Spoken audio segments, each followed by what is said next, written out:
વૃદ્ધ થયેલો રાજા ધર્મના માર્ગે વળી ભગવાનનું નામ લેવાના વિચારો કરી રહ્યો હતો.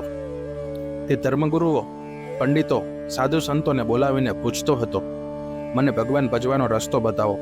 તે ભગવાન પાસે જવાનો રસ્તો શોધતો હતો. પંડિતો પોતપોતાની રીતે તેમને યોગ્ય જણાય તે માર્ગ ચિંતા હતા, પરંતુ રાજાને સંતોષ થતો નહોતો.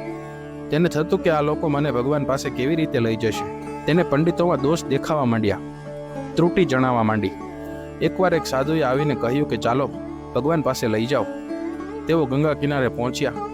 સાધુ એક પછી એક હોડી બોલાવવા માંડ્યા અને તેમાં કંઈક ને કંઈક ખામી કાઢી પાછી મોકલાવવા માંડ્યા.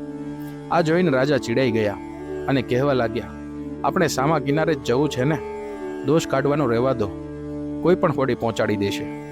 સાધુ કહે, બસ મહારાજ, આ વાત જ મારે તમને કરવાની હતી. ભગવાનનું નામ લેવું હોય તો લેવા માંડો. પંડિતો પણ આ જ વાત કરશે.